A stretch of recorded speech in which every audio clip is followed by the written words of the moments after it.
Енді оюдың мына жерде суреті бар. Лепесток сияқты, жапырақ сияқты. Бұл да бір любой жерге тіккен кезде әдемі көрінетін оюдың бір түрі. Сізге қалай тігу екенін көрсетіп жатырмын. Бұл техниканы да әртүрлі оюларға қолдансаңыз болады.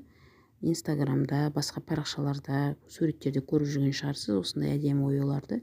Міне бұл жерде 7-6 бисер, бір матовый бисер және міне қазір пайеткілердің ең кішкентай пайеткі бұл жерде 2-лік или 3-тік деп айтсам болады.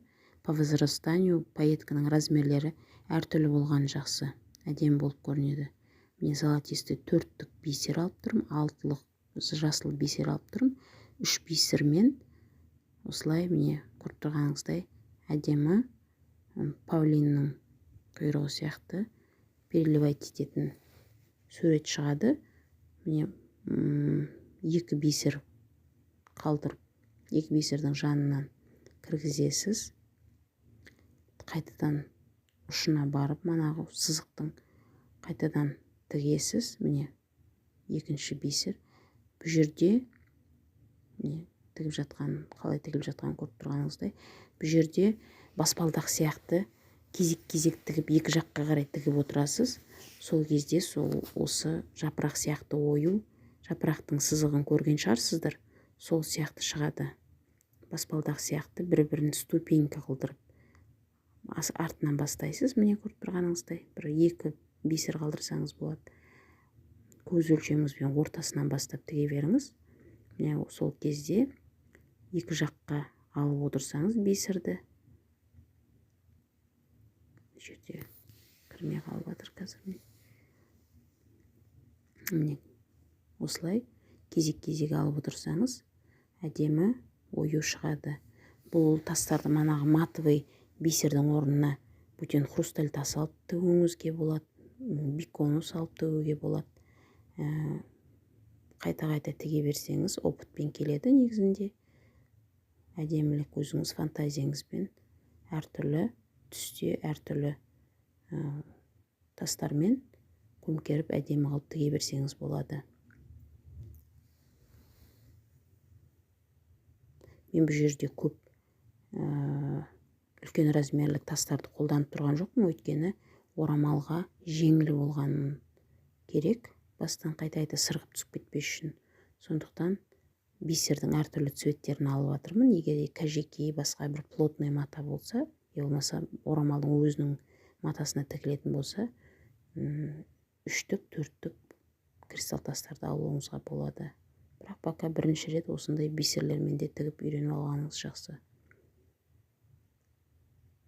Осылай сызықтың бойымен сурет салынған оюдың шеттерімен бәрімен шетіне дейін келдік.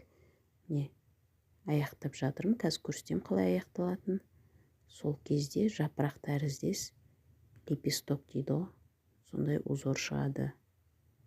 Көріп тұрғаныңыздай. Соңғы штрихтары.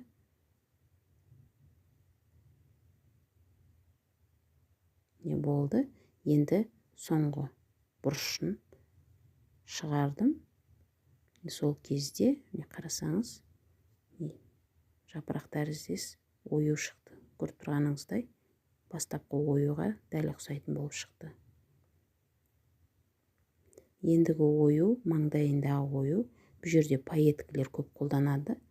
Көріп тұрғаныңыздай міне сызықтың бойын тігіп шығуымыз керек. Қазір сізге көрсетем қалай тігетін. Міне центровкасы ортасында тігіліп бастаған. Соның жанынан шығып, тоже 6 бисер, бір матовый бисер. 6 бисер, міне бір матовый бисер. Сосын пайеткілерден по возрастанию 2-лік, мен жерден салып жіберейін қазір. 2-лік пайеткі, 4-тік пайеткі, 6-лық, если не ошибаюсь, 8-лік үлкен пайеткі алдым, өйткені өте әдемі болып тұрады. Осылай 4 пайеткіні салып бастап тігесіз. сызықтың үстіне түсіп қисық кетпес үшін үстіне дәл түскеніңіз жақсы. Міне көріп тұрғаныңыздай осындай жайлап ою шыға береді. Келесісін пайетканың жанынан ортаңғы жағынан бастап келесі пайетканың жанынан сызықтың үстіне түсесіз. Қайтадан бір-бірін жауып тұру үшін көріп тұрғаныңыздай осылай әдемі сурет салғандай салып бастай бересіз. Міне пайетканың жанынан шығасыз. Осылай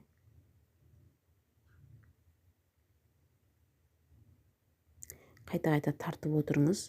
Жібіңізді, өйткені бос болса пайеткалар былай-былай шайқалып кетуі мүмкін. Нық тұру үшін басып қаттырақ тартып отырсаңыз әдемі шығады.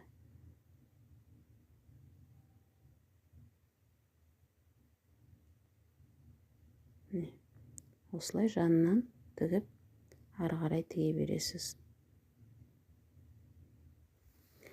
Бұндай қатты үлкен пайеткі де алмай қоюға болады, бірақ менің бар қолымдағы пайеткілерімді тігіп жатырмын. Егер сізге өзіңізге ұнайтын кішкентай размерлер болса да әдемі болып шығады. Бұл техниканы да басқа оюлар тігуге советую. Өте жақсы техника. Әдемі және жеңіл болып шығады. Көріп тұрғаныңыздай осы сызықтың бойымен тігіп келе жатырмын. Сол кезде осындай әдемі ою шығады. Ұшынан келіп қалдым. Енді сізге қазір көрсетемін. Тағы міне ұшына келдім. Енді екінші жағын қарайсыз, тексересіз. Екінші жағының расстояниесі екеуі бірдей болу керек. Менде міне кішкене алшақ қалып тұр. Тағы бір пайетка салып жіберіп жатырмын.